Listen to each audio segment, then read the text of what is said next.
ঢাকায় নতুন না? হ্যাঁ, তা বাড়ি কোথায়? বান্দরবান। শোনেন, ঢাকা শহরে ফ্রিতে একটা গাছের পাতাও না। এটা আপনার হোস্টেল। দেখেন, আমার আপনার বয়সে একটা বোন ছিল। ও ঠিক আপনার মতোই গ্রাম থেকে শহরে এসেছিল পড়াশোনা করার জন্য, কিন্তু পড়াশোনা করা হয়নি। ঢাকায় এসে কিছু বখাটাদের খপ্পরে পড়ে যায়। ওরা ওকে ঠিকানা খুঁজে বের করে দিবে বলে কিডন্যাপ করে, আর আমাদের কাছ থেকে অনেক টাকা মুক্তিপণ দাবি করে। অত টাকা দেওয়ার মতো আমার পরিবারের সামর্থ্য ছিল না। ওরা ওকে মেরে ফেলে। অনেক কথা বললাম, আপনার তো দেরি হয়ে যাচ্ছে, আপনি যান। আমি আপনাদের নতুন রুমমেট। আর কেউ ছিল না? এই আতিয়া, দেখছোস হোস্টেল সুপারভাইজার এটা কি করেছে? কি করছে? আমাদের সাথে নতুন রুমমেট এটা কাকে দিয়েছে? আমি ওনাকে বারবার বলেছিলাম একজন ভালো রুমমেট দিতে। আচ্ছা, ভালো না খারাপ কিভাবে বুঝবো? হোস্টেল সুপারভাইজার রুমে যাবো, গিয়ে কমপ্লেন করবো আমরা। আমি করতেছি, আমি যেতে পারবো না। তুমি এখনো দাঁড়িয়ে আছো কেন? যাও, বেডে গিয়ে ব্যাগপত্রগুলো গুছিয়ে নাও। এই যে দেখেন, আপনি এই রুমে আসছেন ভালো কথা, কিন্তু এখানে বেশি দিন থাকা যাবে না। আপনি সুপারভাইজারকে বলে অন্য রুমে চলে যাবেন, আর না হলে আমি থাকবো না এখানে। কি রে কাকন, তোর নতুন রুমমেট? হ্যাঁ। কোন দেশে এটা? চাইনিজ না জাপানিজ? তাই মেয়ে, বড়াপু কি বলছে শুনছো না? এই শুনছি। আরে এই তো দেখি বাংলায়ও কথা বলতে পারে। আমি তো ভাবছিলাম চাইনিজ বা জাপানিজ কোন ভাষায় কথা বলবে। কার সাথে কথা বলতেছিলা? মায়ের সাথে। তো কি মায়ের কাছে কমপ্লেন? কমপ্লেন না, ঠিক মতো পৌঁছাইছি সেটা জানানো। এখানে থাকতে হলে খাঁটি বাংলা ভাষায় কথা বলতে হবে, কোনো চাইনিজ বা জাপানিজ ভাষায় কথা বলা চলবে না, বুঝছো? জি বুঝছি। তোমাকে না বলেছিলাম সুপারভাইজার সাথে কথা বলতে বলেছিলা? জি আপু। তাহলে যাওনি কেন এখনো রুম থেকে? আপু, কোথাও কোনো সিট খালি নাই, সুপার বলছি রুমেই থাকতে। ও আচ্ছা, সুপার বললো এখানে থাকতে, তাই তুমি আবার এই রুমে চলে আসছো। আর আমি যে তোমাকে এই রুম থেকে যেতে বললাম সেটা? আপু, আমি বলছিলাম সত্যি, অন্য কোনো রুমে সিট খালি থাকলে আমি নিজেই চলে যেতাম। অন্য কোনো রুমে সিট আছে কি নাই সেটা আমার দেখার বিষয় না। তোমার সাথে আমি রুম শেয়ার করতে পারবো না, তুমি এই রুম থেকে বেরো। আপু, আর কয়েকটা দিন থাকি। কয়েক মিনিটও না, বাইরে চেয়ার আছে, ওই জায়গায় গিয়ে বসে থাকো। বের করে দিস। কি বলিস? ওরাতে কোথায় থাকবে? যেখানে ইচ্ছা থাক, সেটাকে আমার দেখার বিষয়। আমি ওর সাথে রুম শেয়ার করতে পারবো। আপু, আমি রুমে ছিলাম, ভাল লাগতেছিল না, এই জন্য ছাদে আসছি। একদম মিথ্যা কথা বলবা না। কাকুন তোমাকে রুম থেকে বের করে দিয়েছে তাই না? না আপু, আমি নিচ থেকে আসছি। আমি সব জানি। তুমি কি ভাবছো আমি কিছু লক্ষ্য করিনি? আমি সবই লক্ষ্য করি না, আমি কিছু বলিনি। আপু, ওরা আমার সাথে এমন করে কেন? আমি পাহাড় থেকে আসছি দেখে আমি ওদের মতো দেখতে না তাই? সবাই কোথায় এমন করে? হোস্টেলে তো আরো মেয়েরা আছে, তারাও কি তোমার সাথে এরকম করে? না। তাহলে দুই একজনের কথায় তুমি কেন কষ্ট পাচ্ছ? আপু, আসলে আমি এই শহরে অনেক স্বপ্ন নিয়ে আসছি।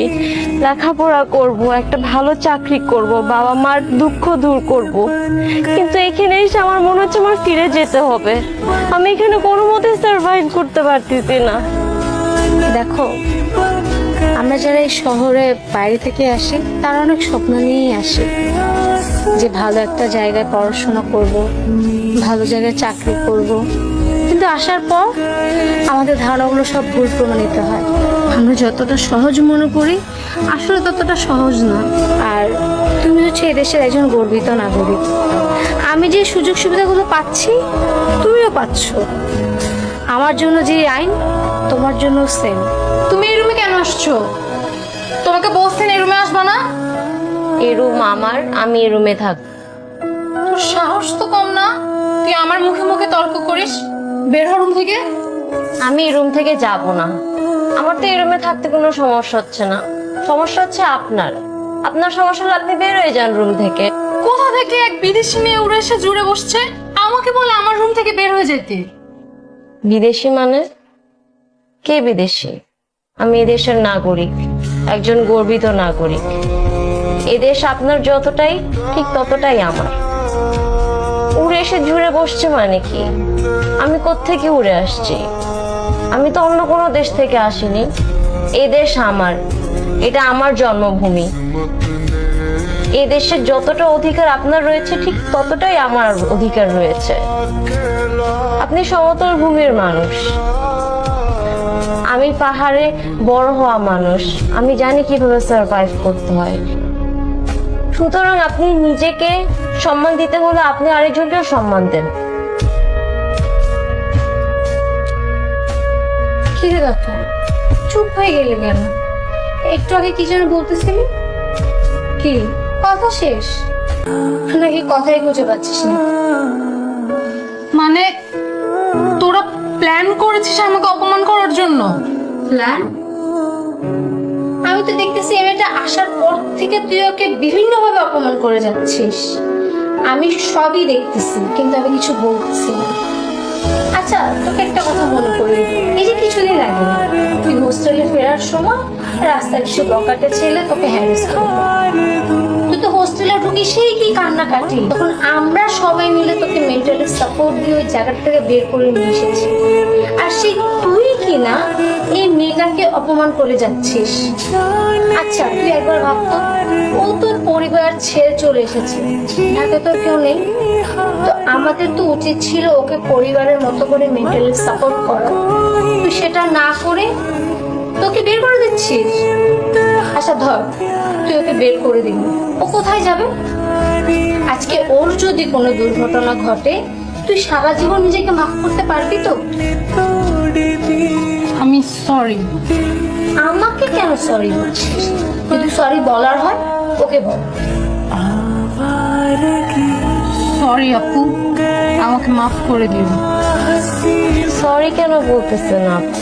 আপনারা আমার বড় বোন, আপনারা আমার পরিবার, আর আমি তো ছোট, আমি ভুল করে তো আমাকে শাসন করবেনই। তুমি কোনো ভুল করো নাই, ভুলটা আসলে আমারই, আমার ইগোর। তোমার জায়গায় আমি থাকলে আমারও ঠিক তোমার মতোই খারাপ লাগতো। আমি আসলে বুঝি নাই, তোমাকে না বুঝে অনেক কিছু বলে ফেলেছি। পারলে আমাকে মাফ করে দিও। আপু, আপনি অনেক ভালো মনের মানুষ, আপনি কোনো কষ্ট নিবেন না। আমি এখন বাসায় বলতে পারবো যে আমার দুটো বোন আছে, আমার বাসায় আমাকে নিয়ে আর চিন্তা করা লাগবে না।